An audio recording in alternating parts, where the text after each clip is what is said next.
अपंग संघटनेच्या वतीने तीव्र आंदोलन व उपोषण पनवेल पंचायत समिती दिनांक 2/12/2025 रोजी करण्यात आलेला आहे।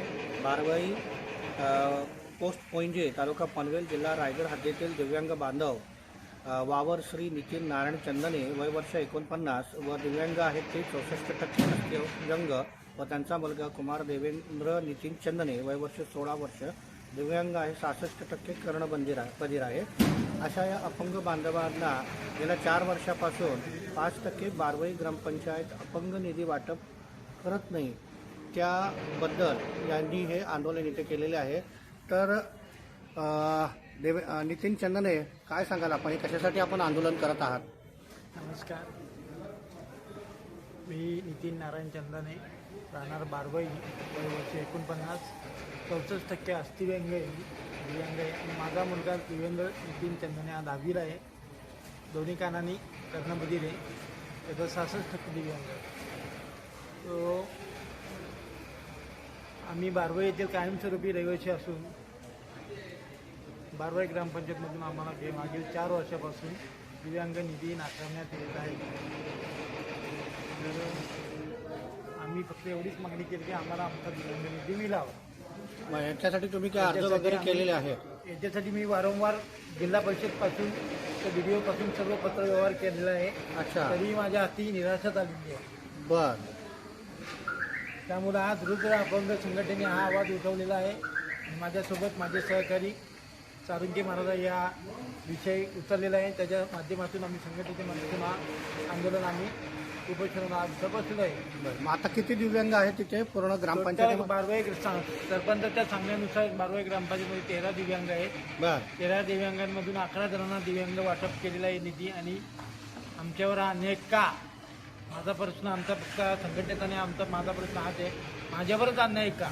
अच्छा, बच्चे 2 जणांना फक्त वगळण्यात आलेला आहे। बारवाई ग्रामपंचायतीमध्ये माझ्यासह माझ्या कुटुंबामध्ये 12 ते 13 मतदार आहेत। बर, मागील वर्षानुवर्ष आम्ही मतदान करतो। किती वर्ष तुम्ही राहताय तिथे?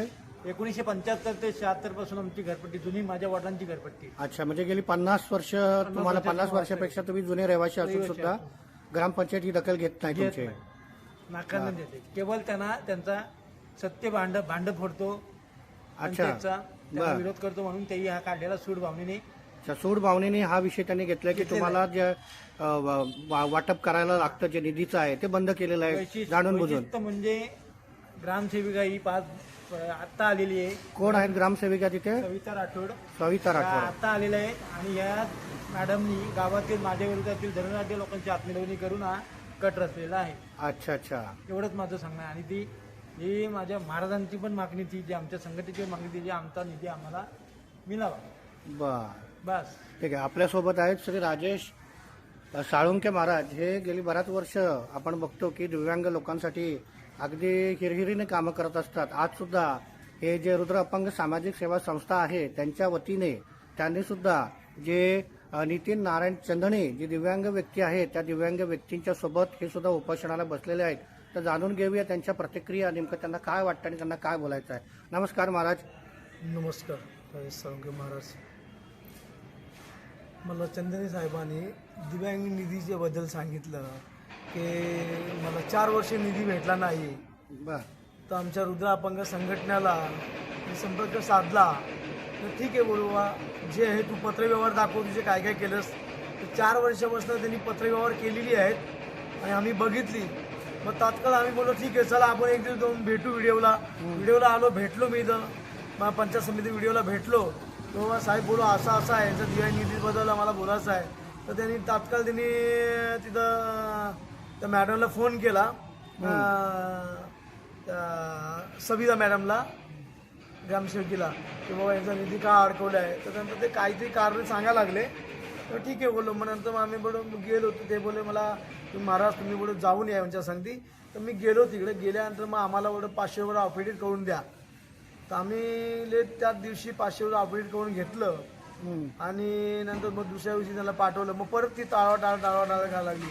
मग ठीक आहे, मला साहेबांनी फोन केला, चंद्रदेवनी फोन केला मला। महाराज बोलतो काय परत ते मला पाठवतात, काय करू बोलू, माझा मुलगा आजारी आहे, मी बी आजारी आहे, म्हणजे एक काम करा बोललो, तुम्ही काय बोलू नका, आपण बोलो साहेबाला भेटू, नाही तर आपण बोलो एक आंदोलन छेडू बोललो. बरं. त्या आंदोलनाच्या बाद आपण काहीतरी आपण करू शकतो बोललो, लोकांपर्यंत पोहोचू शकतो बोललो. तर आम्ही तो विचार मांडला. नंतर आमचे गजेंद्र आयरे अध्यक्ष, आमचे खंडू लाने उपाध्यक्ष, राजेश कैकाडे साहेब सरचिटणीस सचिव आणि मी सल्लागार आणि मग खजिनदार मला पद असल्यामुळं तर मी ते आवाज उचलला की बाबा आंदोलन करून. मग आम्ही तिथे पत्रव्यवहार केले. पत्रव्यवहार करून मग आम्ही आंदोलनात बसलो की आता आम्हाला येऊन भेटले. ते सरपंच आले ते भेटायला आणि व्हिडिओ आले ते भेटायला, ती ग्रामसेवक आली भेटायला. तर आम्ही त्याला ते विचारलं की तुम्ही आम्हाला निधी काय, आम्हाला निधी का नाही देत. तर ते मला बोलले नाही बोल आम्ही देतो, तुम्हाला दुसऱ्यांचा निधी दिलेला ते पेपर आणून दाखवू का. दुसऱ्यांचा पेपर तुम्ही मला काय दाखवता. तुम्ही जे तुमच्या ठरावामध्ये जे पास होतो ते लेखाजोखा तुम्ही येऊन इथं आम्हाला दाखवा, तेव्हा आम्ही उपोषण सोडतो. ते लेखाजोखा दाखवायला काय राजी नाहीये ते. तुला ठीक आहे बोललो, तुम्ही जेव्हा लेखाजोखा दाखवा त्या टायमा बोलू आम्ही बोलू उपोषण सोडतो आणि आम्हाला सांगा आम्ही तुमच्या कुठं काय मागायला लागलोय. आमच्या संघटनेला जॉईन झालेल्या माणसं आम्ही त्याला अधिकार मागतोय. आमच्या ज्या माणसाचा अधिकार आहे, जे निधी आहे ते मागतोय. तुमची भाषा बोलो अशी दादागिरीची आहे, अशी आगाऊपणाची भाषा आम्हाला नको करू. आम्ही बोलो आम्ही कायदेशीर करतोय, त्यामुळे आम्ही बोलो कायदेशीर जाणार आहे बोलो आम्हाला. आणि बघायला गेलो तिथं भरपूर काय तिथं भ्रष्टाचार आहे, पण आम्हाला त्याच्यामध्ये काय जायचं नाही. फक्त आमच्या माणसाला आमचा निधी भेटावा, बस हीच आमची अपेक्षा आहे. आणि बस एवढंच मला बोलून. बरं, धन्यवाद. साळुंखे साहेबांनी सांगितलं आहे की कशा प्रकारे त्यांचा निधी अडवला गेलेला आहे आणि हा सूडबुद्धीने केला आहे असं त्यांचं जे दिव्यांग व्यक्ती आहेत नितीन चन्नणे यांचं मत आहे. तर आता आपण बघूया की नेमकं खरंच ह्या दिव्यांग बांधवांना न्याय मिळणार आहे का आणि शासन प्रशासन ह्या सगळ्या गोष्टीकडे जाणीवपूर्वक लक्ष देऊन या दिव्यांग बांधवांची ज्या काही अडचणी आहेत त्या सोडवणार आहेत का. बहुजन जागृती न्यूज.